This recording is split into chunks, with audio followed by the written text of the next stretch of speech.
Are you student? એકમ 7 અને પ્રવૃત્તિ 17નો આપણે મહાવરો કરવાનો છે. જુઓ, અહીંયા ગાડી માત્રા આપી છે ઔ અને તેની આજુબાજુ મૂળાક્ષર લખેલા છે. તો આપણે નવો શબ્દ બનાવીને લખવાનો છે. ચાલો સમજી લઈએ. જુઓ, અહીં કઈ માત્રા છે? ઓની માત્રા. હવે જુઓ, ભ સાથે ઓની માત્રા જોડાય એટલે કયો શબ્દ બને? ભો. અને ફ સાથે ઓ જોડાય તો ફો.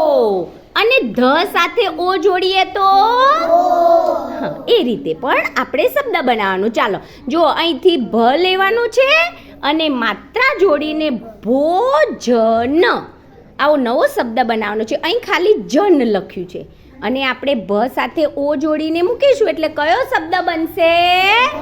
ભોજન. એ રીતે તમારે બધા શબ્દો બનાવવાના છે. ચાલો બેટા, ધ્રુવાંગભાઈ ચાલો બોલતા જવાનું. જે મૂળાક્ષર લો ને ભ અને કઈ માત્રા લાગશે? ઓ. સરસ, ઓની માત્રા.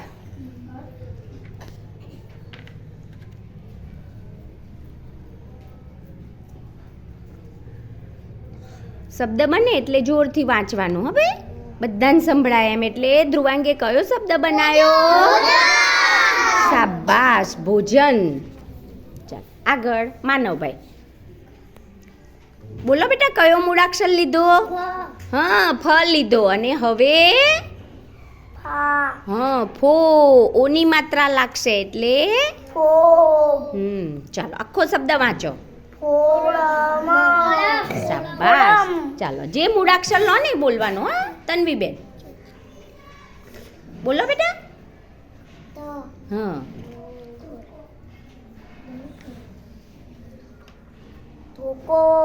કયો શબ્દ બન્યો? ધોકો. ચલો વિહાનભાઈ, જે શબ્દ ઉઠાવ્યો નામ નહીં બોલવાનું. કયો શબ્દ લીધો બેટા અહીંથી તે? હા, બોલવાનું બેટા. ચલો કયો? અરે વાહ ભાઈ. ચલો રીતેશભાઈ.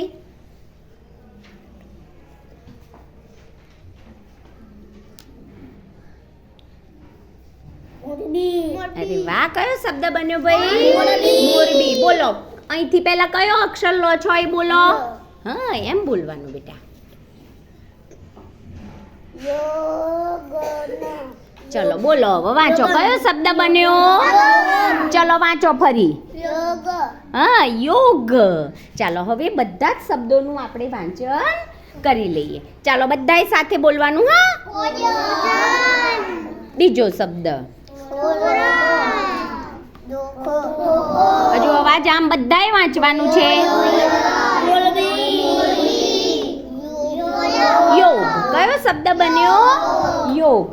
ચાલો હવે જુઓ, એ જ રીતે આપણે અહીંયા આ કઈ માત્રા છે ભાઈ? ઔ. કઈ માત્રા છે? ઔની માત્રા. તો જુઓ, અહીં પણ આજુબાજુ મૂળાક્ષર છે તો ભની સાથે ઔ લાગે એટલે શું બોલાય? ભૌ. બોલો તો બધા. ભૌ. અને કની સાથે ઔની માત્રા જોડાય એટલે કૌ. ચલો, અને સ સાથે ઔ જોડાય એટલે શાબાશ. તો હવે આપણે નવા શબ્દો બનાવીએ. યશવીબેન, અહીં શું લખેલું છે ભાઈ? ટીક. તો હવે કયો શબ્દ બનશે બેટા? શાબાશ, બનાવો.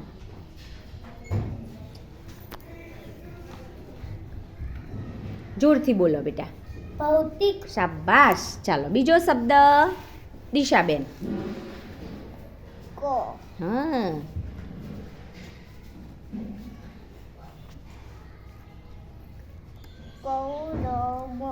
કૌરવ.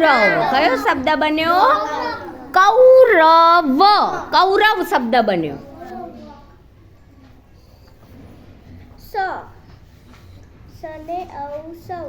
સૌરભ. અરે વાહ બેટા, શાબાશ. ચાલો પ્રિન્સીબેન, ચાલો તમે બનાવો બેટા. હેલીબેન, અહીંથી મૂળાક્ષર લો.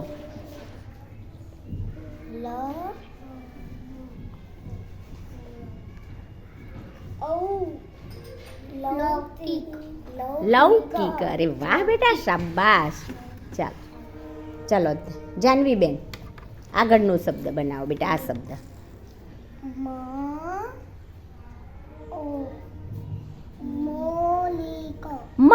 મૌલિક. સરસ.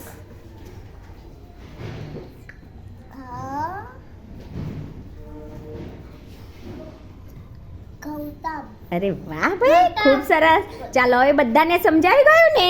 હવે તમારે તમારી અધ્યયન સંપુટમાં જો આ પ્રવૃત્તિમાં અહીં બાજુમાં જે જગ્યા આપી છે તે મૂળાક્ષર અને માત્રા જોડીને આ રીતે તમારે શબ્દો બનાવવાના છે. ચાલો એકવાર બધા વાંચી લઈએ. ભૌતિક, કૌરવ,